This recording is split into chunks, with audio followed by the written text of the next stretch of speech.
Hello, welcome to Rando Tech Info. Today we're talking about the Lenovo Legion Duel 2.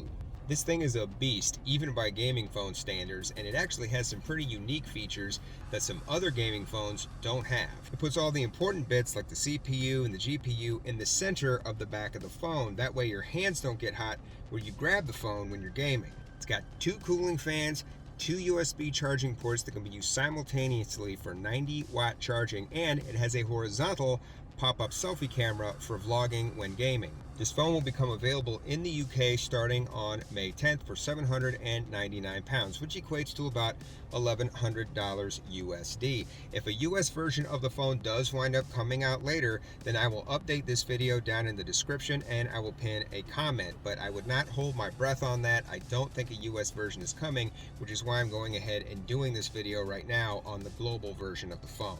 This also unfortunately means that in order to bring this phone over here to the US, you're going to need to use a third-party seller. And as I always remind people, when you use a third-party seller, the warranty doesn't usually come with the phone. So remember, if you do buy the phone and bring it over here, you will probably not be able to return it. You have been warned.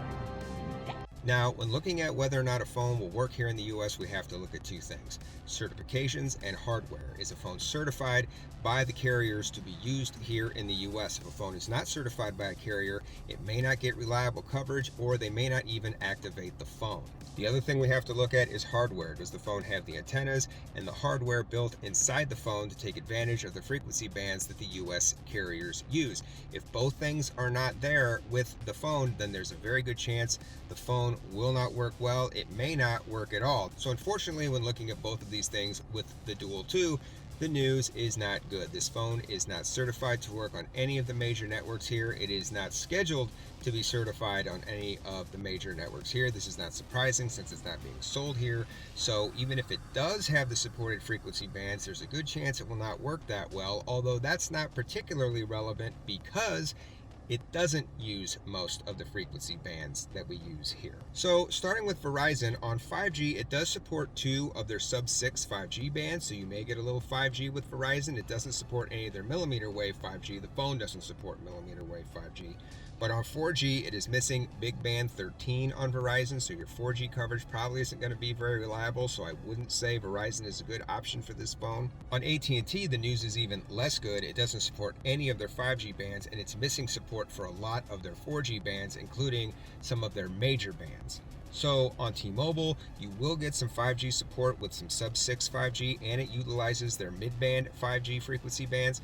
But on 4G, it's missing a lot of their bands, including some of their major bands, once again, just like AT&T. So your 4G coverage is going to be spotty, and 5G coverage, as we know in this country, is not necessarily the best anyway, so I'm not sure you want to really hang your hat on that. So unfortunately, the news for this phone overall is not good. Am I sitting here and telling you absolutely unequivocally the phone will not work over here in the US?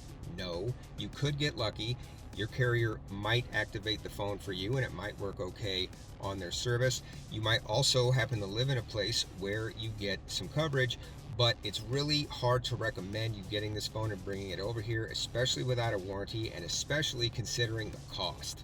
It's hard to even justify bringing this phone over here just to use as a gaming device. It's $1,100. You can get yourself a nice PC to game on for that amount, or for even a little bit less than that, you could pick yourself up an Xbox Series X and a PS5, assuming you could find either one of them in stock. It's sad, but true. So I wish I had better news about this device. It does look really cool. If you do decide to bring this phone over here and roll the dice, please come back. Let us know down in the comments who your carrier is and where you live so you can help make other people make a more informed buying decision. As always, I hope you found the video useful.